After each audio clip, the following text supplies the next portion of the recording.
Hello students, earlier we have read about the principles and elements of graphic designs. Today we are going to see how society and graphic design are interrelated.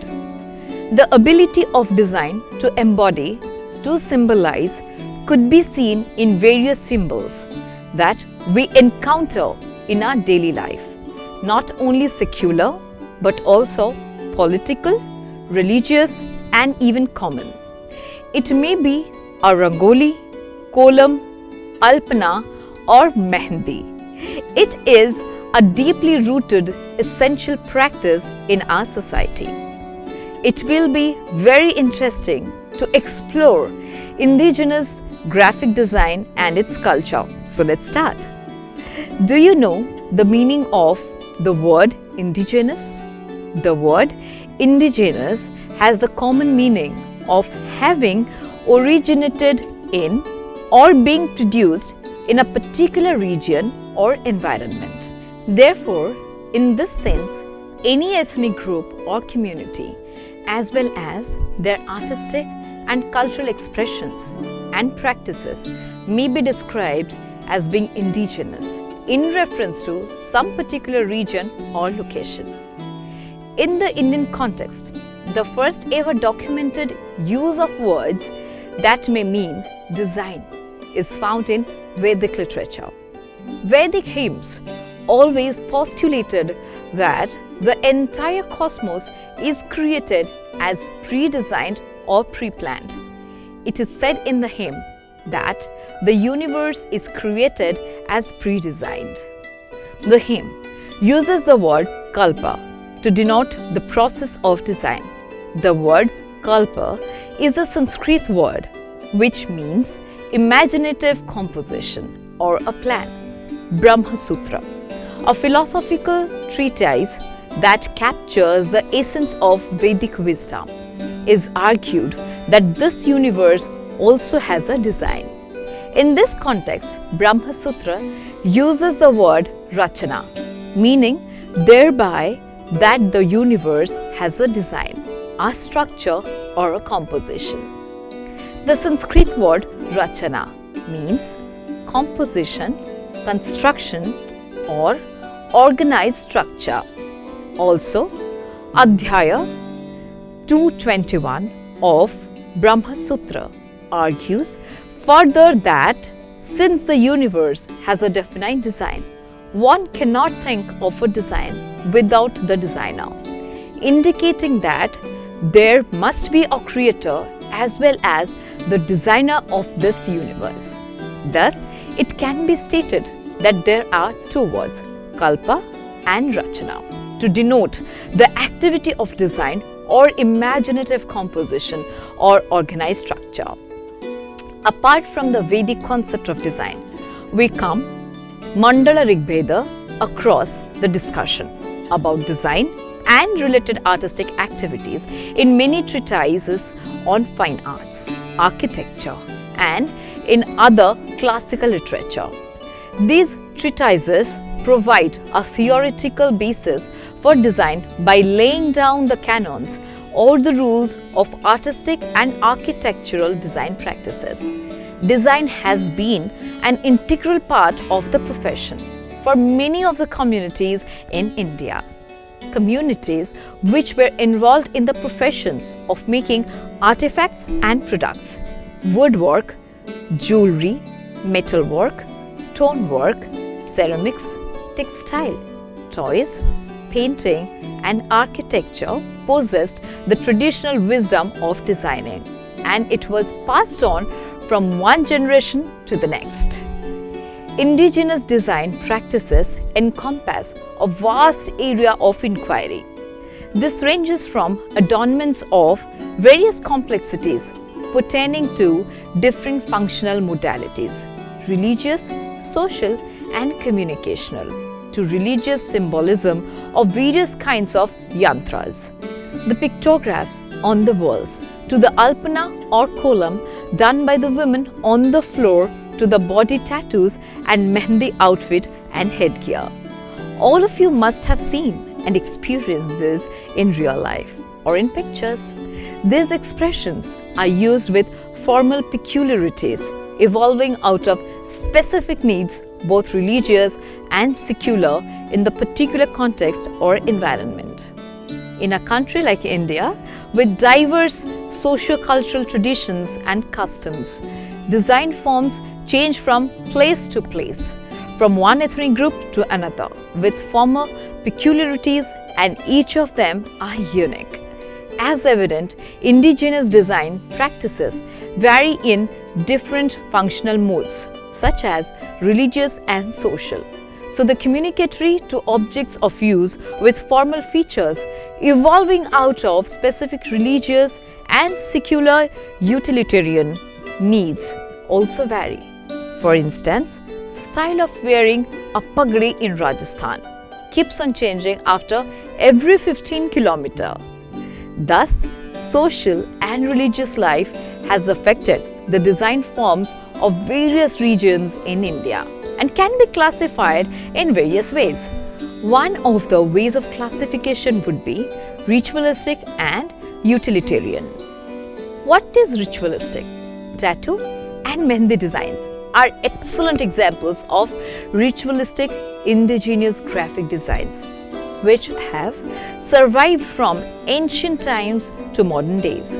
These designs are used in the social rites associated with some beliefs and religious practices.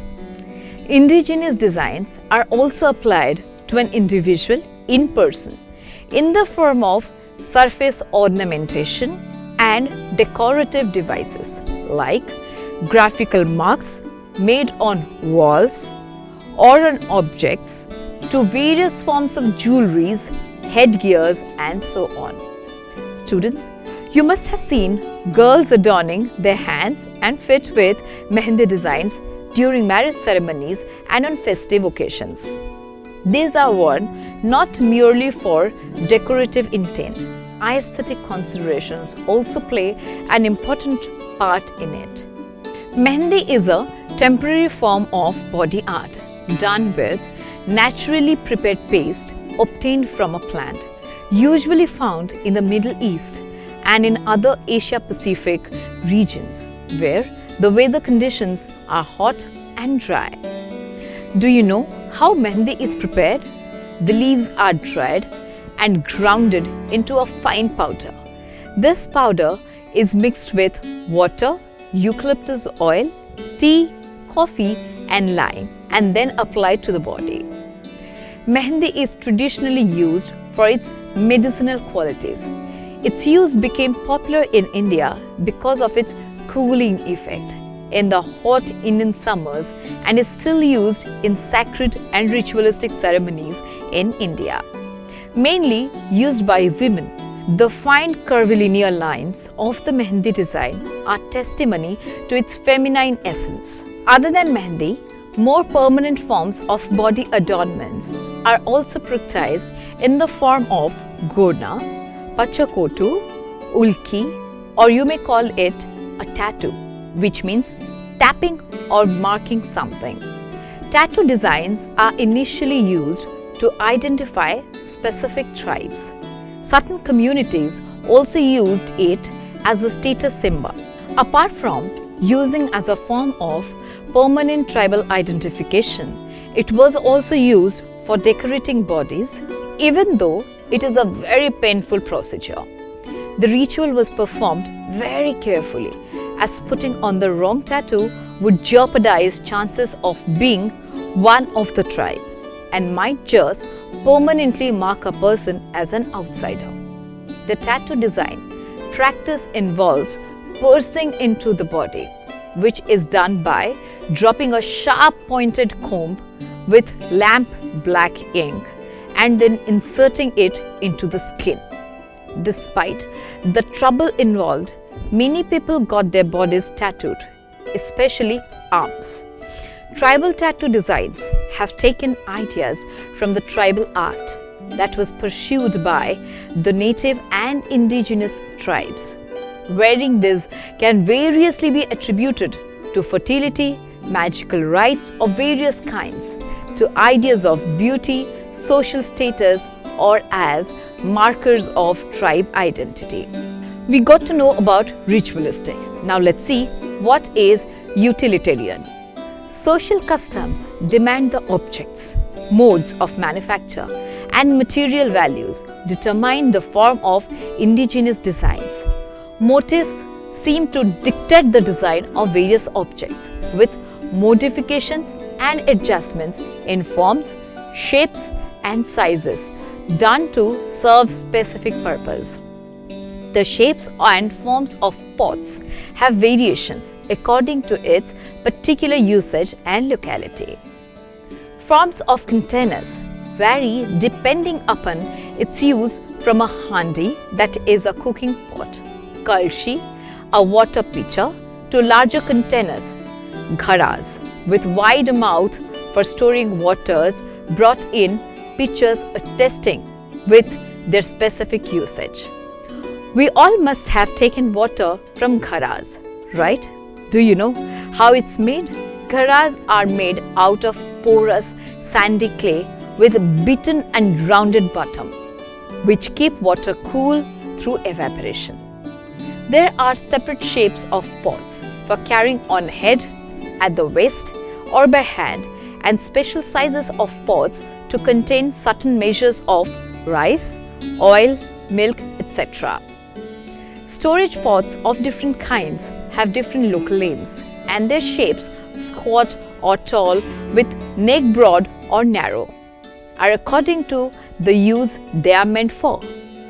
Different sizes and forms of large managers are used for feeding cattle and other animals, which hold hay, and large round-bottomed bowls for boiling paddy to make parboiled rice. Religious activities have also dictated the form and shape of containers and objects needed during the observance of various rites.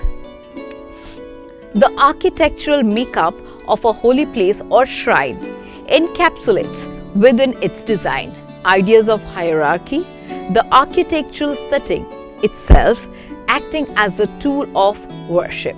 For example, the elongated dominical structures peaking to a summit that we generally associate with religious sites, or the flurry of stairs leading to the main structure, all encapsulate within it ideas of hierarchy, distance, and sublime reverence. Let's now take up a symbol that we often come across on currency notes: coins. Signboards in front of government organizations or defense forces, or on stamps, or on top of the dome of Rashtrapati Bhavan, and so on. Can you tell what is common to all of them? Yes, the lion capital. The lion capital, erected by Emperor Ashoka at Sarnath, commemorating the first sermon of Buddha, has been adopted as an emblem for modern India. Known as edict columns, these capitals are originally surmounted over a long shaft or column erected at places associated with events of Buddha's life or marking pilgrim routes to holy places. These columns function similar to that of a modern-day hoarding. Both perform certain promotional functions. While one advertises dharma, the other a particular commodity, are displayed over the eye level and placed at prime location for maximum attention and aspiration. This makes a great visual appeal and impact on commuters and observers. The shaft of the edict appears to be a culmination of an older pre-Buddhist religious tradition of the axis head, that is mundi. The axis mundi is a symbol representing the point of connection between the sky and earth. It offers means of travel and correspondence between two realms. The axis mundi appears in all cultures and takes many forms. The above ritualistic and utilitarian classifications are made for better understanding of indigenous designs. However, we normally find that designs can be classified under more than one category. While understanding indigenous design one needs to look at it from various perspectives. Indigenous design always has some specific meaning. It also has beautiful and aesthetic form, which is an integral and important part of a design. Lastly, the design emerges out of necessity and it has specific function or purpose to perform. Therefore, indigenous design can be understood from the following perspectives. First is contextual perspective. Objects change in their meaning, significance or utility value according to its contextual placement. A rectangular yardage of cloth could be wrapped around and tied in various ways to create different articles of clothing. When wrapped around the head, it acts as a pugri. When draped around the upper torso, it becomes a shawl or the uttariya. And when wrapped or tied around the waist, covering the lower part of the body, it becomes the antariya, the kancha or the lehenga. Second is semiotic perspective. Throughout India, from the time immemorial, an idiom of simple form symbolizes a language of inward searching and a vocabulary of signs to express the human relationship with the universe. This makes designs meaningful in some or the other sense. Semiotic perspective create an understanding the relationship of indigenous designs which evoke a meaning in the minds of the users. Since graphic symbols are visually appealing and effective, the issues are even more important. On the other hand, the ability of design to embody, to symbolize, could be seen as another functional obligation. It lends itself to as seen in the various symbols that we encounter in our daily life, not only secular but also political, religious and cultural. This creates a great visual appeal and impact on the observers. Symbolized design depicting the deities could also be observed in the amazing structure of Anga. The supreme deity of Murya tribe is Bastar, Chhattisgarh. The Anga has a specific form created by 3 parallel poles joined together by crossbars and tied up with peacock feather sticking at its joints. Coins are fixed on the upper surface of 2 sides of poles. Anga is carried on shoulders by its bearers. The central pole in Anga himself with front part bending upwards at an angle and then bend again parallel to the pole to form the head, providing a feeling of tremendous forward thrust. Anga dominate its powerful presence as it is polished by a dull black color. It strikes admiration to the beholder and when possessed moves along with a great speed on the shoulder of its bearer. Next is functional perspective.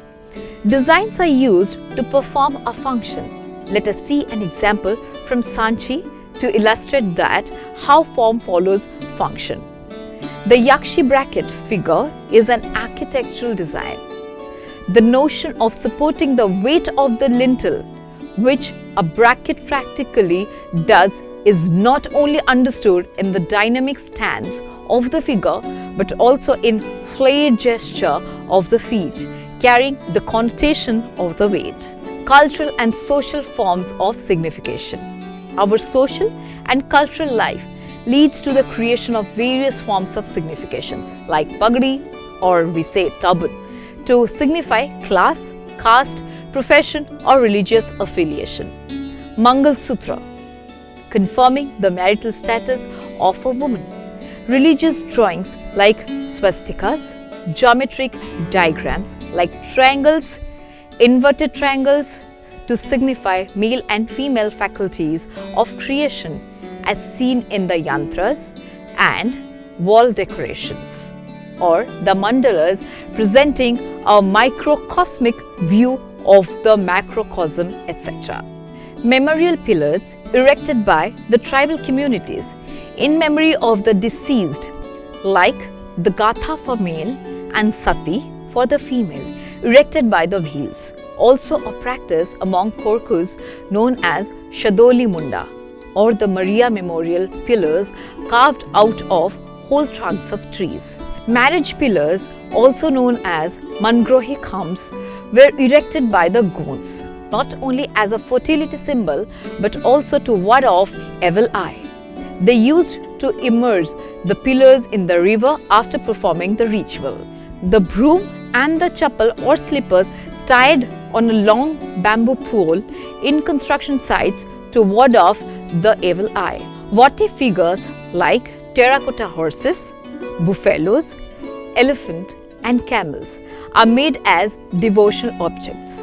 Deities signified through pieces of stones arranged under trees, flagpoles and tridents, peacock feathers arranged on top of a pole, Chandi by the Gonds, or the polished boulders from river beds arranged on top of the others signifying Shiva. So let's do some exercises for our own practice. What do you understand by the term indigenous design? Explain with few examples. What do you understand by body designs? How is a mehendi design different from the body tattoo? What do you understand by the term memorial pillars? Elaborate with few examples. What are edict columns? What do you understand by the term axis mundi? Discuss in brief the role our culture plays in creating symbols. Explain with examples. Explain that the society and objects are related to their ritual and utility. There are some practicals which you need to conduct, like identify 5 traditional or contemporary forms or objects from day-to-day uses based on their function and make pictorial analysis. Collect some like 3 to 5 designs from your local environment and modify them to make your more effective and aesthetically appealing. Design a motif and convert it into 3-dimensional drawing. So students, today we had a discussion about indigenous graphic design and its culture. In our next program, we will talk about indigenous graphic design practices. Till then, take care.